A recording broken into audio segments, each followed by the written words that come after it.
चलिए दोस्तों, इस वीडियो में बात करेंगे आपदा प्रबंधन अधिनियम 2005। ये आपका टॉपिक दिया गया है, इसको हम अच्छे लेवल से कवर करते हैं। ठीक है, चलिए देख लेते हैं।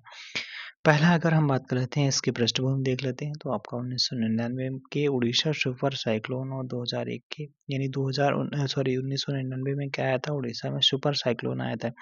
2001 में क्या आया था भुज, जो आपका 2001 में गुजरात के भुज में भूकंप आया था। विशेष रूप से 2004 की हिंद महासागर की सुनामी के विनाशकारी परिणामों के बाद भारत सरकार ने एक राष्ट्रीय कानून की आवश्यकता महसूस की। इस परिणाम स्वरूप 23 दिसंबर 2005 को यह अधिनियम पारित किया गया और जनवरी 2006 से इसे लागू कर दिया गया। चलो भाई, गृह मंत्रालय के अंतर्गत आता है बिल्कुल।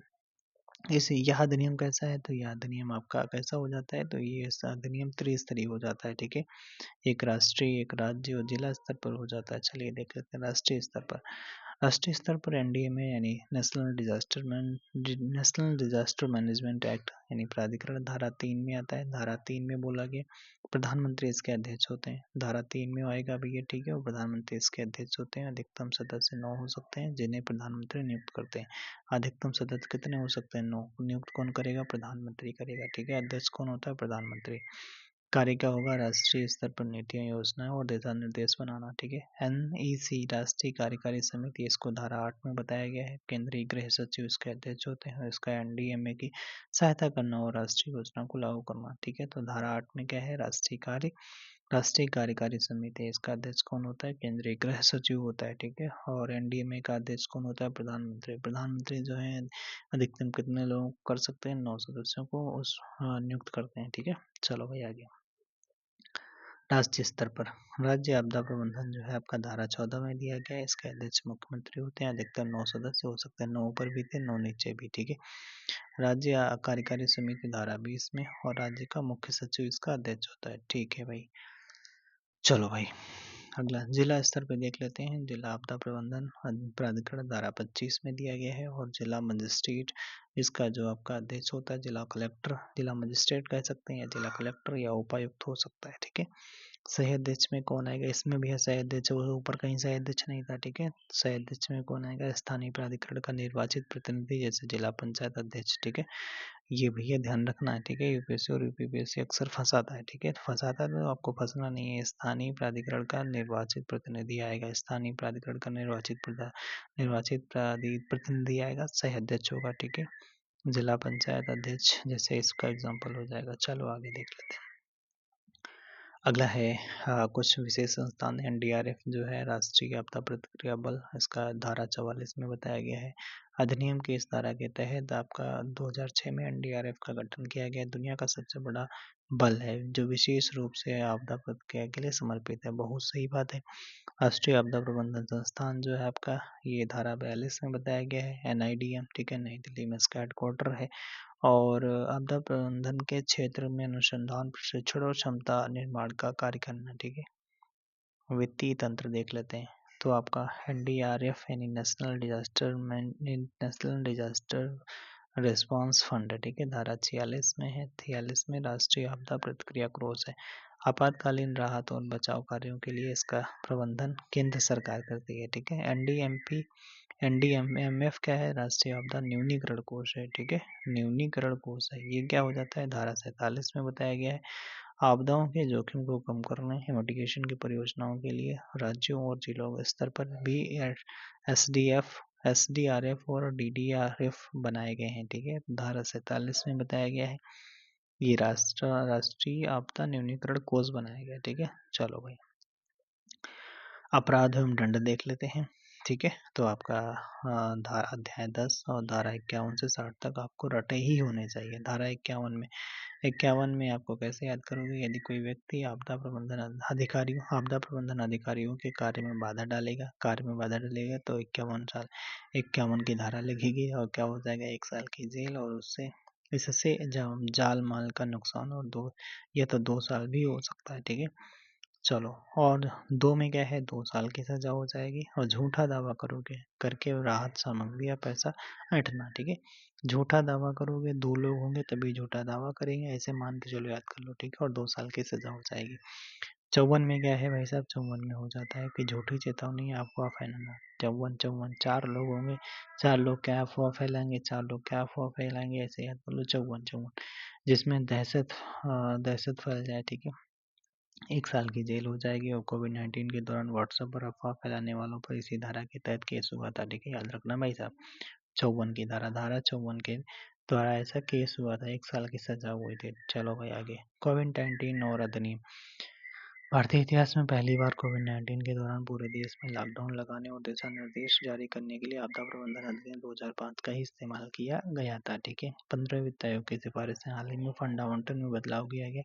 अब प्रतिक्रिया कोष के साथ साथ न्यूनीकरण यानी मिटिगेशन पर भी विशेष जोर दिया जाएगा। अब मतलब ये जो आपका मिटिगेशन था, न्यूनीकरण वाला किस में था भाई साहब, वो 47 में था ना शायद, ये रहा, ठीक है, न्यूनीकरण वाला। अब इस पे भी ध्यान दिया जाएगा 47 में, ठीक है। बाकी उच्च एनडीआरएफ जो है 46 में है। चलो भाई, और और क्या है, आपदा मित्र योजना एनडीएमए द्वारा इस अधिनियम के तहत स्वयंसेवकों को प्रशिक्षित करने की योजना विस्तार हम भारत के 350 प्लस जिलों में किया गया है, ठीक है। अब कुछ हम सवाल देख लेते हैं पिछले वर्षों के। कह रहे हैं कि भारत में आपदा प्रबंधन अधिनियम किस वर्ष लागू हुआ था, 2005 में पारित हुआ और 2006 में लागू हुआ। 5 में पारित, 6 में लागू। राष्ट्रीय आपदा प्रबंधन प्राधिकरण का पदेन अध्यक्ष कौन होता है, भारत के प्रधानमंत्री होते हैं। जिला आपदा प्रबंधन प्राधिकरण का सह अध्यक्ष, ठीक है, जिले का कौन होता है, स्थानीय प्राधिकरण के निर्वाचित प्रतिनिधि से जिला पंचायत अध्यक्ष। अभी सवाल यहाँ से पूछा गया था। अगला, राष्ट्रीय आपदा प्रतिक्रिया बल का गठन, जो आपका अच्छा एनडीआरएफ का गठन किस धारा के तहत, तो धारा 44 के तहत किया गया था, ठीक है। अगला, आपदा के दौरान सोशल मीडिया पर झूठी चेतावनी या अफवाह फैलाने पर, तो आपका अफवाह फैलाने पर, झूठी चेतावनी या अफवाह फैलाने पर किस धारा के तहत सजा दी जाएगी, धारा 54 के तहत 1 वर्ष की सजा का कारावास हो जाएगा भाई साहब, ठीक है। अगला क्या है यहाँ पर, हाँ, अगला है नोडल मंत्रालय के रूप में भारत में आपदा प्रबंधन की देखरेख कौन सा मंत्रालय, तो गृह मंत्रालय देखेगा भाई, कौन देखेगा, गृह मंत्रालय देखेगा, ठीक है। चलिए कुछ सवाल और देख लेते हैं इनके। तो आपका पहला सवाल यहाँ पर बनता है, तो जस्ट कर चुके हैं। कह रहा है कि भारत के राष्ट्रपति कब मंजूरी दी गई थी, तो आपदा प्रबंधन अधिनियम जो है 23 दिसंबर 2005 को राष्ट्रपति के द्वारा मंजूरी दी गई थी। 2006 में इसे लागू करा गया था। अगला, आपदा प्रबंधन अधिनियम की किस धारा के तहत राष्ट्रीय आपदा प्रतिक्रिया बल यानी एनडीआरएफ का गठन किया गया, धारा 44 के तहत किया गया, ठीक है भाई साहब। अगला, कोविड-19 लॉकडाउन के दौरान अफवाह फैलाने वालों पर आप आपदा प्रबंधन अधिनियम की किस धारा के तहत मामले दर्ज किए गए थे, तो आपका धारा 54 के तहत दर्ज किए गए थे। झूठी चेतावनी या अफवाह फैलाने पर 1 वर्ष का कारावास हो गया था भाई साहब। अगला, आपदा प्रबंधन अधिनियम 2005 में कुल कितने अध्याय और धाराएं, तो आपका अध्याय कितने, 11, 79 धाराएं। अध्याय कितने, 11, 79 धाराएं। अध्याय 11, 79 धाराएं, ठीक है।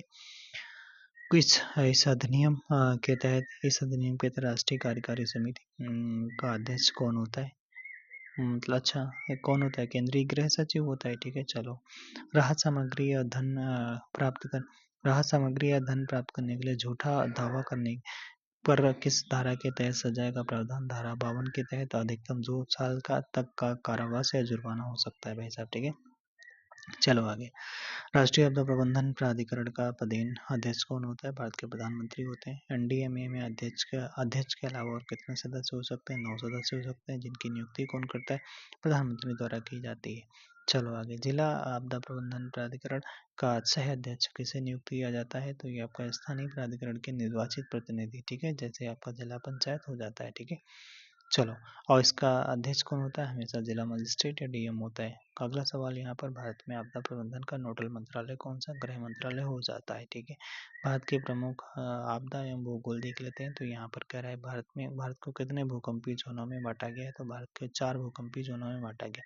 सबसे ज्यादा खतरनाक कौन सा, आपका जोन 5 हो जाता है, ठीक है, जोन 5 हो जाता है। चलो आगे, भारत का सबसे अधिक भूकंप संवेदनशील क्षेत्र कौन सा हो जाता है, तो आपका पूर्वोत्तर भारत, जम्मू कश्मीर के कुछ हिस्से, हिमाचल प्रदेश, उत्तराखंड, कच्छ का रण, गुजरात यानी अंडमान निकोबार द्वीप समूह आता है।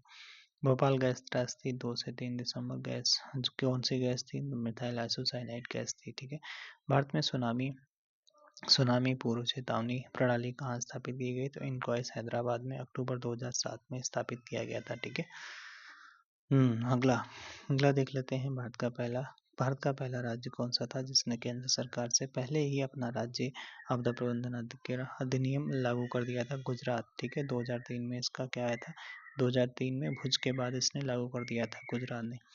अगला, सेंडाई फ्रेमवर्क का संबंध किस क्षेत्र से है और इसकी समयावधि क्या है? तो आपदा जोखिम न्यूनीकरण से हो जाता है। इसकी समयावधि 2015 से 2030 तक हो जाती है। सेंडाई फ्रेमवर्क, ठीक है, आपदा जोखिम न्यूनीकरण से। सेंडाई फ्रेमवर्क से पहले आपदा प्रबंधन के लिए कौन सा अंतर्राष्ट्रीय समझौता हुआ था? तो ह्यूगो फ्रेमवर्क हुआ था 2005 से 15 के लिए। CDRI क्या है? तो ये आपका coalition for disaster resilient infrastructure की शुरुआत किस देश ने की है? तो भाई साहब भारत ने की है। प्रधानमंत्री नरेंद्र मोदी ने 2019 में UN क्लाइमेट एक्शन समिट में इन्होंने करा था। शाबाश, बहुत अच्छा काम इन्होंने किया था। चलो आगे, कह रहा है उत्तर प्रदेश में बाढ़ से सबसे अधिक प्रभावित क्षेत्र कौन सा हो जाता है? तो पूर्वी उत्तर प्रदेश हो जाता है, पूर्वांचल वाला क्षेत्र हो जाता है। उत्तर प्रदेश का राज्य आपदा प्रबंधन प्राधिकरण का गठन किस वर्ष किया गया था? 2005 में ही किया गया था। उत्तर प्रदेश के किन जिलों में भूकंप के प्रति सबसे अधिक संवेदन कह रहा है उत्तर प्रदेश के किन जिलों में भूकंप के प्रति सबसे अधिक संवेदनशील माना जाता है? यानी जोन 4 में आएगा भाई साहब उत्तर प्रदेश, ध्यान रखना, जोन 4 में। तो इसमें तराई क्षेत्र के जिले आएंगे, जैसे सहारनपुर, मुजफ्फरनगर भूकंप में आ रहे हैं ना, सहारनपुर, मुजफ्फरनगर, बिजनौर, मुरादाबाद, पीलीभीत, मुरादाबाद, ठीक है, सॉरी, मुरादाबाद, पीलीभीत, बिजनौर और मुजफ्फरनगर, सहारनपुर। चलो आगे देख लेते हैं कुछ और सवाल। आपदा प्रबंधन चक्र का सही क्रम क्या हो जाता है? तो आपका पहले शमन, फिर न्यूनीकरण, फिर आपका तैयारी, फिर प्रतिक्रिया। मतलब इसका क्या हो जाएगा? पहले शमन, ठीक नहीं, मिटिगेशन, फिर आपका तैयारी, ठीक है, फिर आपका रिस्पॉन्स, फिर रिकवरी, लास्ट में रिकवरी आएगा, ठीक है।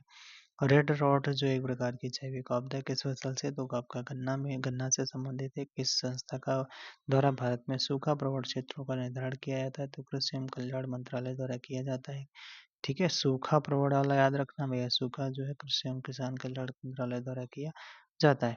बाढ़ के लिए केंद्रीय जल आयोग है और भूकंप के लिए भारतीय मौसम विभाग जिम्मेदार है, ठीक है, मौसम विभाग जिम्मेदार है। तो कैसा लगा वीडियो, कमेंट बॉक्स में जरूर बताइए। ओके बाय, फिर मिलेंगे नेक्स्ट वीडियो में।